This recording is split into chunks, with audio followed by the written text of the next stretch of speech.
Tears of the Kingdom is an extremely vast open-world game. As you may know, it took many things from Breath of the Wild and expanded upon them. One of these things were the dungeons. We once again had the 4 main dungeons for each of the 4 regions, but there was also another. Deep in the depths of Hyrule below the Faron region lies the ruins of a 5th dungeon, a temple lost to time, meant to help the future hero in his quest to stop the Demon King. Today, I will be telling you the story of Tears of the Kingdom's Spirit Temple. I'm going to start off this video by saying that I did this quest very out of order. What the game insists on you doing is to go and do all 4 of the regional phenomena stories before this quest. When I went and did it, I had only done 2 of them. I will not be going into much detail on how the game wants you to do it because I remember it not being the most fun thing when I eventually did do it. I'm not saying this part of the game is bad, I'm just saying that I wasn't super interested in it. I've read many other stories of how other players did this quest out of order as well, so at least I wasn't the only one. But here's some quick background information of how the game wants you to do this quest. After completing the 4 regional phenomena, you head back to Lookout Landing, and from there, you learn that there was a sighting of Princess Zelda at the castle.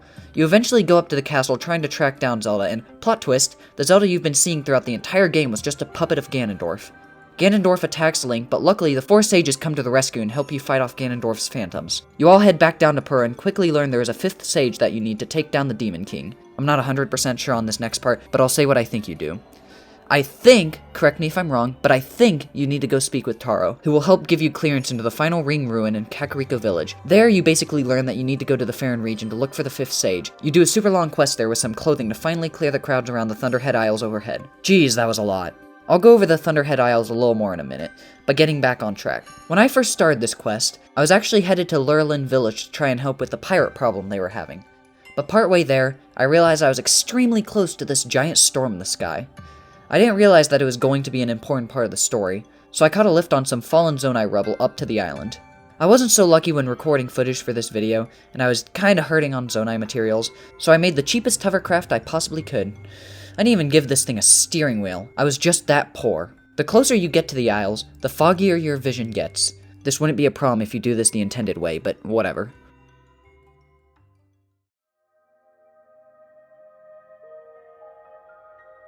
The Thunderhead Isles aren't the biggest floating islands in the game. The tail end of the storm has many small islands that you can traverse to get to the main part of the island, and the main part of the island, which is apparently called Dragonhead Island, has these unique Zonai ruins on it. Before I continue though, I want to talk about the music that plays at this part of the game.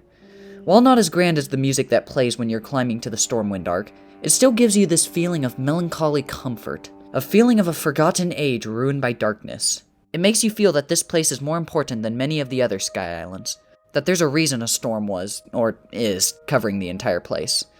I didn't appreciate the music enough when I first played the game, but now I think I understand what it's trying to make you feel. This place isn't your typical, go here and save the day area.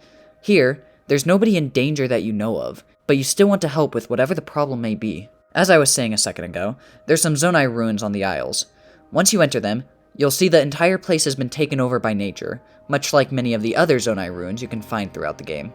You'll eventually find yourself in a room with a goddess statue and a giant door you'll need to open. To open it, you'll need about 10 hearts, which when I first entered, I didn't have. Also, fun fact, did you know the game won't stop you from using your life force to open the door before you die? Because I didn't.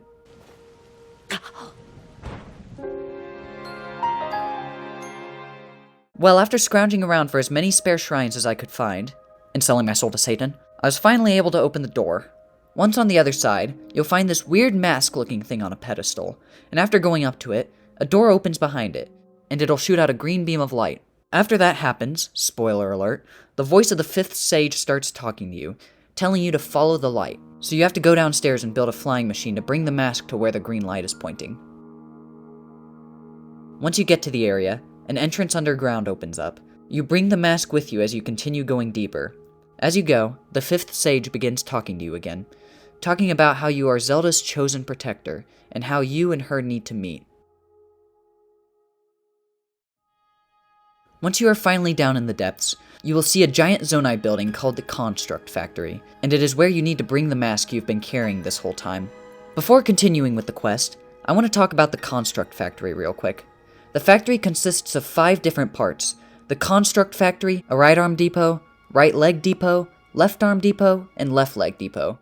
Each depot consists of small puzzles that you need to complete to progress with the story, and each one adds more to the music that plays in the background as you go on. It would take me forever to go over each section of the music, so I'll just briefly go over it. In my opinion, the music at first gives you a sense of loneliness, but also a slight sense of purpose. As the music continues to build up with the progress you make, that slight sense of purpose starts feeling greater and greater, though that feeling of loneliness never leaves. You have most likely already experienced the depths before this point, whether you stumbled upon them previously by accident or for story reasons, but I would argue this theme really drives the idea that you are truly in a dark and lonely place, which you are. Anyways, I may make a video on the depths in the future, but for now, let's get back to the story. Once you bring the mask to where it needs to go, the voice from earlier starts talking to you again. She introduces herself as Minoru, the Sage of Spirit. She no longer has a body, and it's up to you to build a new one by getting different parts from all the depots. As said earlier, each depot has different puzzles you need to complete as you bring the parts with you. Lots of these are actually pretty cool, and are fun to do. You can get pretty creative with your solutions, though for this one I had to cheese on my first playthrough. This time around I thought I would try and do it legit. Nope, I had to search it up because I would never have guessed the actual solution. I will say, you should definitely stock up on Zonai power cells before you do this entire quest, because a majority of it requires a lot of power, and I was poor on this save file. Yeah, not very fun without power, I've learned. Once you've gone all the pieces, the construct comes to life, or comes to power I guess, and Minoru once again starts talking to you. This time, she says that you two must recover her secret stone. Let me just say, if Minoru is evil, that would have been a big problem, considering the fact that Link helps her without a second thought all because she mentioned Zelda's name like one time. But anyways, you don't have to recover her secret stone alone, because now you can control Minoru's construct. Let me just say that I'm super glad that I did this part of the game earlier than intended, because Minoru's construct is actually really cool. You can connect anything to both of the construct's hands to attack enemies, and you can connect one thing on its back for mobility. The construct uses power over time to move when you're on it, and every attack uses a decent amount of power as well. The next section consists of you heading over to the Spirit Temple to get Minoru's secret stone. There are many different obstacles, including enemies, blockades, and gloom that you have to get through.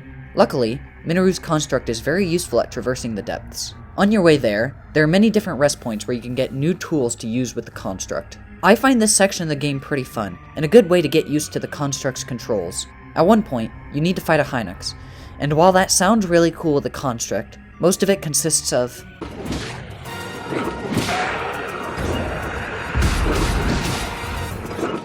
you eventually find your way to the Spirit Temple, and you have to use a rocket to fly up to it. This is the only point in the game where this is actually useful. Using rockets with Minoru kinda sucks, I've realized. Actually, using a lot of stuff with Minoru is kinda disappointing. If it's not a fan on the back and two of the few Zonai devices that do damage, it's usually not worth using. Unless you're like going mining or something, but you know.